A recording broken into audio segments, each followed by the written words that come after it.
Bismillahirrahmanirrahim. Assalamualaikum warahmatullahi ta'ala wabarakatuh. Alhamdulillahirabbil alamin wa sallallahu ala sayyidina Muhammadin wa ala alihi wa sahbihi wasallam, amma ba'du. Bener-bener kita itu ya tidak diberikan istirahat hidup di Indonesia itu. Aduh. Pantesan banyak orang seneng menjadi komentator politik di Indonesia itu. Nggak habis-habis. Belum dikasih istirahat kita dari permasalahan ijazah palsu. Sekarang drama yang melibatkan dua institusi ini, melibatkan kejaksaan dengan kepolisian. Bagi Anda yang saya ucapkan terima kasih banyak setia mengikuti channel ini, pasti tahu ya, tadi malam saya baru membuat reaksi marah-marah sama si Budi itu. Dia keluar dari Polda Metro. Little that we know ya, si Budi itu tidak kita sangka sama sekali. Itu keluar untuk menyergap salah satu rumah yang entah ini ya, pastinya itu bagaimana. Cuman ini ada kaitannya dengan kejaksaan. Sampai nanti kita akan berikan videonya di awal ya, kronologi globalnya dulu. Penyidik temukan berangkas 2 meter rumah Jampidsus Febri Adriansyah dijaga ketat TNI. Nah, apakah yang di geruduknya itu apakah dia rumah Jampidsus tersebut atau setelah itu kemudian ke rumah Jampidsus? Nah, hanya saja ini ada kaitannya dengan jaksa. Kan jadi seru nih ya. Karena sebelumnya kita juga melihat ada perseteruan antara polisi dengan jaksa mengenai pelimpahan berkasnya Roy Suryo. Jadi saya mau memberikan insight juga ya, bahwa kasusnya Roy Suryo ini dia menjadi gelanggang untuk connecting permasalahan politik yang ada di Indonesia. Ini memang masalah gede, ini masalah ijazah itu. Sampai-sampai permasalahan penggerbekan, dugaan korupsi pun bisa disambungkan ke sana. Kalau tidak memang benar-benar nyambung begitu ya pada dirinya, disambungkan itu bisa itu. Masya Allah, benar-benar ini ya. Nah, yang menjadi heran tapi tidak ya, nanti kita akan melihat bagaimana si Budi itu diwawancara. Itu sangat menekankan ya, bahwa ini dilindungi oleh undang-undang, penggerbekan itu maksudnya ya, dan lain sebagainya. Hanya saja titik fokus yang mau saya bahas di sini adalah nanti sebagaimana di dalam komentar video yang akan kita saksikan. Kita akan lihat dulu nanti komentarnya ya. Itu menjadikan kesan terhadap publik bahwa ada persaingan tidak sehat di antara polisi dengan jaksa. Karena persaingan tidak sehatnya itu bukan menangkap koruptor, bukan, tetapi koruptor yang dari polisi itu ditangkap sama jaksa, koruptor yang dari jaksa ditangkap sama polisi. Terus ini mah namanya adu setan. Setan ditimpuk jurig ini mah ya. Aduh, ini seru nih ya. Biarinlah, kita kan berdoa mudah-mudahan para termal itu hancur sehancur-hancurnya, habisnya. Mungkin ini yang kita saksikan itu. Kalau HRS Habib Rizik dari dulu sudah mengatakan, ini setan lagi berantem. Kita kalau mau tarik ke politiknya bisa, ini PSI versus PDI itu. Ya, nah sebenarnya ini udah seneng kita. Ngelihat intriknya. Karena ini tadi setan versus jurig. Tuh gara-gara Doraka ya kepada Roy Suryo dan Dr. Tifa tuh. Orang gak salah apa-apa dizolimi. Ini kita saksikan dulu kronologi umumnya ya. Berita dari Tribun Sumsel nih. Kita saksikan. Berangkas 165. Waduh. Penyidik temukan berangkas 2 meter. Rumah Jampidsus Febri Adriansyah dijaga ketat TNI. Sebuah brankas besi setinggi sekitar 2 meter menjadi temuan paling mencolok dalam penggeledahan yang dilakukan penyidik Kortas Tipikor Polri di Jakarta Selatan. Di saat yang hampir bersamaan, rumah Jaksa Agung Muda Tindak Pidana Khusus, Febri Adriansyah, tampak dijaga puluhan prajurit TNI bersenjata. Rumah mewah di Jalan Radio, Kramat Pela, Jakarta Selatan itu dijaga lebih dari 1 regu TNI pada Rabu malam, 8 Juli 2026. Para prajurit yang menenteng senjata laras panjang itu berjaga di gerbang utama rumah dengan ket putih itu. Selain itu, ada juga yang sedang beristirahat di taman depan rumah. sebagian penjaga berperawakan tegap menggunakan pakaian sipil. Selain itu, jaksa dari Jampitsus juga tampak berseliweran di dalam gerbang. Mereka menggunakan seragam korsa berwarna merah. Rumah Febrie dijaga ketat seusai polisi menggeledah kafe Deklan Signatur di Jalan Cilandak Tengah, Cipete, Jakarta Selatan pada hari yang sama. Penggeledahan dilakukan oleh penyidik Korps Pemberantasan Tindak Pidana Korupsi Kepolisian RI, Kortas Tipikor Polri, dan Direktorat Reserse Kriminal Umum Kepolisian Daerah Metropolitan Jakarta Raya atau Polda Metro Jaya. Penyidik menemukan brankas besi setinggi 2 meter ketika menggeledah lantai 2 kafe. Dalam brankas tersebut ada rak dari kayu dan juga ada brankas kecil yang masih berusaha dibongkar. Kan nggak gampang bukanya, kata seorang anggota polisi yang ada di lokasi penggeledahan. Kepala Kortas Tipikor Polri Inspektur Jenderal Totok Suharyanto mengatakan penggeledahan ini berkaitan dengan kasus korupsi, tindak pidana pencucian uang atau TPPU dan suap di perkara PT Asabri, serta kasus korupsi pasokan batu bara yang menyebabkan blackout di Sumatera dan kasus PT Krakatau Steel. Total ada 8 lokasi yang digeledah hari ini, termasuk kafe di Cipete dan Point Money Changer. Saat ini, Kortas Polri sedang melaksanakan dengan skema joint investigasi dengan Dirkrimsus Polda Metro Jaya dalam penanganan perkara korupsi dan pencucian uang pada proses penanganan hukum terhadap perkara PLNBP, kemudian Asabri tahun 2020 sampai 2025, dan perkara dugaan korupsi dalam proses penyelesaian hutang PT CBS kepada PT KNI tahun 2020-2025. Di antaranya, salah satu proses penyidikan, kita saat ini melaksanakan penggeledahan di beberapa tempat. Kemudian terkait dengan teknis, nanti akan disampaikan oleh Dirkrimsus Polda Metro Jaya berkaitan dengan objek perkara dan berkaitan dengan proses penyidikan secara singkat. Katanya, Rabu, Kepala Bidang Hubungan Masyarakat Polda Metro Jaya Komisaris Besar Budi Harmanto meminta seluruh pihak menghormati proses hukum dari polisi. Menurut Budi, menghalangi proses penyidikan bertentangan dengan pasal 21 Undang-Undang Tindak Pidana Korupsi. Kami menyampaikan kepada siapapun yang mencoba menghalang-halangi dalam proses penyidikan dapat diproses berdasarkan pasal 21 Undang-Undang Tindak Pidana Korupsi. Polda Metro Jaya dan Mabes Polri tetap mengacu kepada azas profesionalitas, proporsional dan akuntabel, dan semua tindakan kepolisian ini dapat dipertanggungjawabkan. Ya, setelah sebelumnya diputus dalam hal Roy Suryo, kepolisian itu tidak sesuai dengan undang-undang saat menggeledah Roy Suryo. Nah, begini dulu ya, saya mau menetapkan posisi dulu nih. Apakah saya mendukung kelakuan polisi seperti ini? Sangat dong. Ya, sangat mendukung. Waktu jaksa tuh nangkep si Dadan, saya mendukung. Cuman ada cumannya nih ya. Cuman ini kok suasana politiknya kental sekali. Aura balas dendamnya itu. Sehingga yang nampak ya pada diri kita nih sebagai warga negara yang baik, yang bukan kriminal, nggak ngambil duit pemerintah. Di mata kita warga negara, yang terjadi ini adalah saling balas politik, bukan penegakan hukum. Makanya si Behudi ini sebetulnya di dalam batinnya yang paling dalam, dia juga merasa salah kemarin tuh waktu nangkep siapa? Roy Suryo dan Dr. Tifa itu dia merasa salah juga. Buktinya kita akan saksikan ini waktu diwawancara ditegaskan terus-menerus ya bahwa yang dilakukan oleh kepolisian ini di bawah perlindungan undang-undang dan lain sebagainya. Nih begini dulu ya Pak Budi ya. Kalau untuk nangkep koruptor kayak gini, saya mah nggak peduli mau pakai KUHAP mau kagak.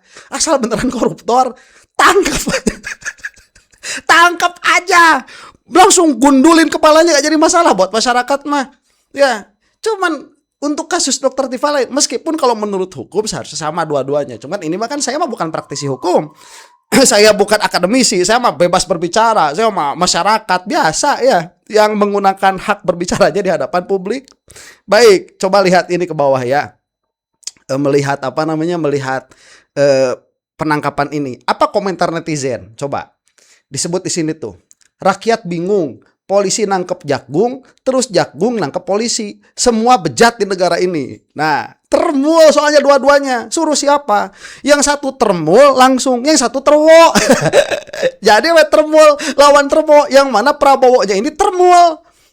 Sampai dia membuktikan sebaliknya, sampai Prabowo membuktikan sebaliknya, dalam pikiran saya sama dia termul sudah. Oh, udah makanya jangan sampai jadi termul sih, binasa sih sebentar lagi sok. Tah. Ini dengarkan ya, dengarkan ini fatwa. Ini dengarkan ini dari Guru 3 Garut ini ya. Sebentar lagi binasa tuh termul itu.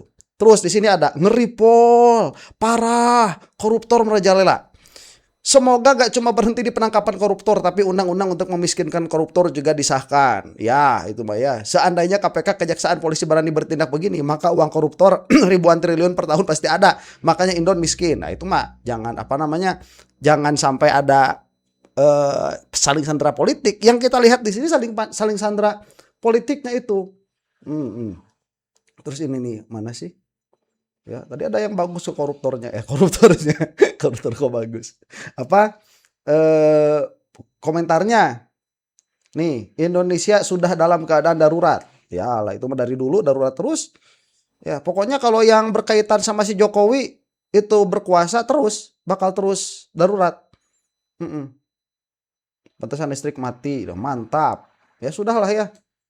Di sini bawah ada mau komen aja ngeri katanya. Mau komen aja ngeri, ngapain ngeri?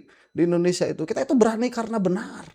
Ya, cuman tadi ada komentar kok jadi nggak ada yang mengenai MBG, katanya polisi nangkep MBG, kejaksaan nangkep MBG, polisi nangkep, udah nggak ada.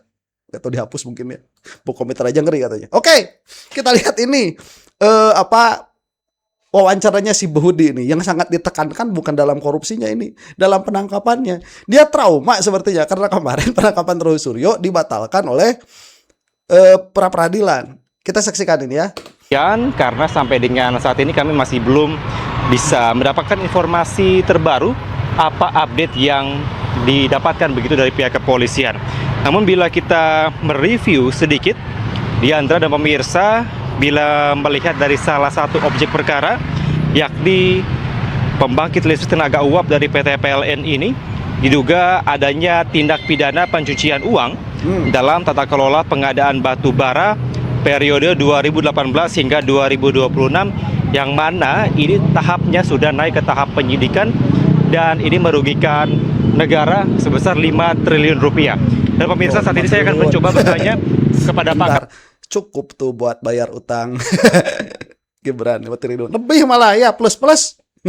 Kabid Humas Polda Metro Jaya, Kombes Pak Budi, bisa diinfokan update terkini Pak sampai dengan pukul 18:46 seperti apa dari tadi siang melakukan penggeledahan di tempat ini. Silakan Pak Budi. Ya, terima kasih. Penggeledahan alhamdulillah berjalan lancar. Di sini juga dilakukan oleh tim gabungan dari Kortas Tipikor dan Krimsus Polda Metro Jaya dibantu dari Makobrimob Polri untuk melakukan pengamanan. Ini merupakan suatu SOP yang harus kita lakukan.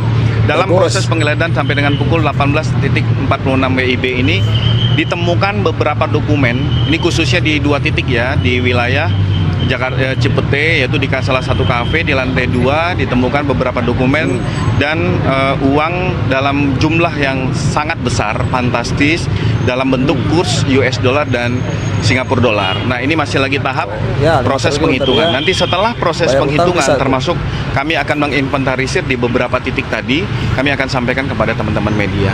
Bisa dijabarkan lebih detail Pak, uang ini ditemukan di dalam brankas kah atau seperti apa pada saat penggeledahan tadi? Ya, tadi ditemukan ada brankas, termasuk beberapa koper, tapi ini juga ada dokumen. Kita juga nanti akan memastikan kembali apakah duit ini berada di dalam brankas ataupun di dalam beberapa dokumen.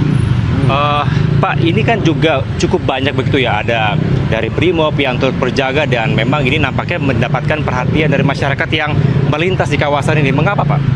Ya, kami melaksanakan ini sesuai dengan standar operation prosedur untuk terhadap adanya gangguan-gangguan. Kalau adanya gangguan-gangguan ataupun pihak-pihak yang mencoba menghalangi, menghambat proses penggeledahan. Proses penggeledahan ini bagian dari proses penyidikan. Dan kami sampaikan bahwa ada suatu ketentuan perundang-undangan di pasal 21 Undang-Undang Tindak Pidana Korupsi, bahwa orang yang menghalang-halangi dapat dipidana melalui proses tersebut. Ada informasi Pak, ini selain dari 2 titik ini ada titik lain yang merupakan juga pejabat tinggi dari Kejagung. Apakah benar Pak itu? Ya, kita akan masih mendalami. Nanti akan kami sampaikan secara terbuka kepada teman-teman media. Itu tadi Tetap menggunakan Jampitsus azas itu praduga ya. tak bersalah. Iya. Sampai saat ini kendala yang dihadapi dari pihak kepolisian dan juga dari tim yang menggeledah seperti apa Pak? Alhamdulillah sejauh ini belum ada ditemukan permasalahan ataupun kendala, semua berjalan lancar dan pihak dari The Clan pada saat kita juga datang, kita juga mencari saksi untuk dihadirkan dalam proses penggeledahan ini semua berjalan lancar. Memang ini masih berjalan sampai dengan detik ini, artinya banyak hal-hal temuan. Nah, temuan-temuan yang harus dipilah, ini menjadi barang bukti yang kita amankan untuk menjadi dalam proses nanti penyidikan, ataupun ini tidak digunakan dalam proses penyidikan. Ini dipilah, diseleksi. Pak Kabit, ini terkait dengan ada 3 objek perkara. Apakah ada update terkini kira-kira dari barang bukti ini mengarah kepada salah satu objek perkara tertentu atau seperti apa Pak update-nya? Nanti akan kita lakukan analisa dari penggabungan dari beberapa TKP yang dilakukan penggeledahan, hasil temuan pada saat penggeledahan ini juga harus dikonstruksikan sesuai dengan perkara yang mana, objek perkara yang mana. Nanti akan kami update pada teman-teman sekalian. Pak, penegasannya berarti saat ini apakah sudah selesai, apakah dilanjutkan lagi atau seperti apa? Saat ini masih proses penghitungan dari uang yang ditemukan. Nah, setelah itu kita akan melihat, kita menyerahkan kepada teman-teman penyidik apakah proses penggeledahan hari ini sudah dinyatakan cukup, kita sampaikan. Tapi apabila itu masih berlanjut, artinya ini menjadi suatu status quo dalam proses penyidikan yang oleh tim gabungan ini. Pak, terkait dari lokasi lain, apakah ada informasi kira-kira kapan akan dilakukan penggeledahan Ini berikutnya? akan kami update pada teman. Ini kan sifatnya dinamis. Apabila memang dari temuan-temuan itu saat interogasi, wawancara, ada temuan terbaru di salah satu titik atau berbagai titik, pasti penyidik akan melakukan dengan tetap mengikuti aturan ketentuan hukum. Artinya penetapan, penyitaan, dan lain-lain itu harus dilengkapi secara administrasi. Pak, terakhir Pak, tadi terkait dengan penemuan uang, berarti konfirmasi apakah hanya mata uang dolar atau rupiah juga ada atau ada mata uang lain Pak? Sementara ini yang ditemukan yaitu dalam bentuk US dollar dan Singapura dollar. Itu ya, terima kasih. Terima kasih Pak Kabit atas informasinya. Baik, Jadi ya, Andra- bentar nih dari apa namanya? Kenapa saya berbahagia ya? Sebentar nih. Kenapa saya berbahagia? Saya berbahagia karena mereka menunjukkan ketololannya di hadapan publik. Memangnya publik tidak bisa merangkaikan apa yang nampak di hadapan mata mereka begitu. Ya setidaknya saya lah ya. Saya melihat kekonyolan yang luar biasa di sini. Dari mulai polisi nggak sinkron sama jaksa dalam perihal Roy Suryo, kemudian MBG tadi betul dari komentar yang ada itu ya, MBG diamankan atau ditangkap oleh kejaksaan, kemudian ini batubara ditangkap sama kepolisian. Jadi ya kan banyak banyak pendapat nih bahwa seharusnya korupsi itu ditangani oleh satu lembaga saja. Saya sebetulnya tidak sepakat dalam hal itu. Bagus kalau misalkan KPK dia sebagai lembaga memberantas korupsi, kemudian kepolisian memiliki kewenangan untuk menindak korupsi, kemudian kejaksaan memiliki kewenangan juga untuk menindak korupsi. Bagus itu, karena akan saling berlomba untuk membongkar korupsi. Tapi kalau kejadiannya seperti ini mah setan gebuk jin. Dia udah kelihatan tuh ya gimana berantemnya ini. Makanya kalau misalkan ini sebagai sebuah cerminan berantemnya Jokowi sama Prabowo, ini pun valid. Dilihat riak, kita itu melihat yang di atas. Apabila sesuatu itu dia tenggelam sangat dalam begitu, ada di dalam permukaan, riaknya itu akan terlihat di permukaan. Ini riak berantemnya Prabowo sama Jokowi. Nah, kalau untuk kita kan kemarin mengatakan musuh public enemy number one-nya itu siapa? Jokowi dulu. Selesaikan dulu Jokowi. Makanya kita bilang kepada kejaksaan, ayo kejaksaan habisi saja korupsi-korupsi yang ada di kepolisian tuh. Ya udah jangan kepalang tanggung lah begitu. Habisi saja dulu. Nanti kalau sudah polisinya bersih baru jaksa obok-obok lagi begitu ya, bersihin. Aduh, ini mana nih kelihatan banget. Jadi itu posisi saya ya. Apakah saya ini mendukung kepada apa yang dilakukan kepolisian? Mendukung sekali. Tapinya itu di belakangnya. Ini politiknya kental sekali, terlihat sekali ya. Sampai-sampai kan tadi waktu diwawancara itu, nih recapnya. Dikatakan kan ini ada Kortas Tipikor ya, kemudian ditemukan dokumen di area Cafe Cepete, kemudian ada uang yang dalam jumlah fantastis yang pada akhirnya nanti ketahuan 5 triliun ya. Kemudian ada kata-kata yang bagus. Ini sudah sesuai dengan SOP. Nah, ini saya katakan si Budi itu trauma ya karena kemarin dikatakan tidak sah oleh pra pengadilan. Kemudian dia mengancam ya. Sebetulnya bukan mengancam, itu menyebutkan aturan, tetapi dalam nada ancaman karena di lokasi yang lain, tadi kan disebutkan ada dua lokasi yang lain. Di lokasi yang lain, yaitu rumah Jampitsus itu dikawal sama tentara tuh. Dikawal sama tentara. Makanya dia mengatakan, awas jangan sampai ada upaya untuk menghalangi. Nah, dalam hal ini baru kita setuju kalau misalkan rumah Jampitsus itu memang betul-betul dicurigai dan perlu untuk diselidik, kemudian di depannya itu berjejer TNI, itu baru namanya adalah upaya menghalang-halangi. Coba bandingkan, jauh sekali kontras dengan yang terjadi kepada misalkan Pak Ugroseno kemarin. Waktu Roy Suryo di rumah sakit mau dijemput jam 12 malam. Kan waktu si Imanuddin konferensi pers mengatakan ada upaya menghalang-halangi kan?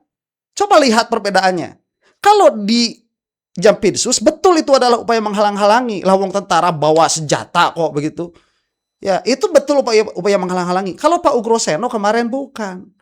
Makanya saya bilang ini adalah polisi membuka boroknya sendiri. Yang kemarin bukan upaya menghalang-halangi, itu mengingatkan kepada yang mau menjemput Roy Suryo di rumah sakit itu, mengatakan bahwa ini seharusnya begini dan begitu, dalam undang-undangnya ini ada undang-undang kesehatan dan sebagainya. Ini kepolisian menunjukkan bobroknya sendiri. Ya. Upaya menghalangi itu begitu. Benar Budi, kalau itu upaya menghalangi setuju kita. Karena memang demikian adanya. Ya, nah kemudian kapan lokasi yang lain nanti katanya menunggu proses ya. Nah, kita teruskan dulu ini sebentar. Memang tadi baru saja ada update terkini yang disampaikan dari Kabid Humas Polda Metro Jaya, menyampaikan ditemukan adanya brankas begitu dari dalam restoran di tempat ini, yang menyampaikan masih dihitung jumlahnya. Namun dari pecahan mata uang ini ada dua, yakni US dollar dan juga Singapura dolar, yang memang sampai dengan saat ini juga masih belum ada informasi terbaru. Namun kami juga mendapatkan informasi bahwa brankas tersebut berada atau ditemukan oleh penyidik di belakang lemari yang baru saja dilakukan penggeledahan dari pihak. Itu udah tahu sendiri. Nah, sekarang kita mau melihat kepada ini saya jadi lupa. Ahli ya, dari seseorang yang pernah menjadi ahli KPK. Sementara di bawah ya ada pajak, apel busuk, hukum mati, rusak semua, gila bener. Ya, ada alhamdulillah polisi bertindak tegas. Iya, kita setuju dalam hal ini. Cuma sekali lagi ini politiknya kental sekali. Ini kita akan saksikan ya. Dan untuk membahasnya lebih dalam, kita sudah terhubung dengan mantan penyidik KPK Yudi Purnomo Harahap. Nah, selamat malam Bang Yudi. Ini agak termul gak sih orangnya? Baik Pak, Anda sudah melihat bagaimana penggeledahan sebuah kafe tadi sore dan bagaimana itu dijaga ketat di rumah Jampitsus Febri Adriansyah. Bagaimana Anda melihatnya? Seperti apa hubungannya? Ya, yang jelas penyidik dari Kortas Tipikor dan juga Mabes Polri perlu kita apresiasi ya, karena langsung bergerak cepat pasca peningkatan status dugaan tindak pidana korupsi dalam suplai batubara yang mengakibatkan blackout yang merugikan masyarakat ini ya dalam aktivitas sehari-hari ya, itu ke penyidikan dan kemudian langsung melakukan penggeledahan. Sebagaimana pengalaman saya kan, penggeledahan itu adalah tindakan dari penyidik yang untuk mencari barang bukti yang ada kaitannya dengan perkara korupsi di suatu tempat ya. Dalam hal ini kita tahu ada kafe dan money changer. Disinilah kita melihat bagaimana polisi berhasil membuktikan bahwa dugaan tindak pidana korupsi mereka begitu kuat dengan ditemukannya uang ya sekitar 60-an miliar lah dalam bentuk mata uang asing ya, dolar Amerika dan juga dolar Singapura, yang kita tahu bahwa sebelumnya kan juga terapkan pencucian uang ya dengan teknik follow the money dan upaya pencucian uang layering, artinya berubahnya mata uang dari rupiah menjadi dolar. Ini adalah bentuk adanya pencucian uang itu sangat benar terjadi, apalagi ada money changer dalam pengalaman. Baik, sebentar ya, ini berarti 5T dengan dokumen-dokumen yang lain. Dan jangan lupa Jokowi tadi malam ini waktu kejadian ini itu datang berangkat ke Jakarta. Mau ngapain? Masa mau kita duga-duga juga ada kaitannya dengan hal ini ya? Ayo.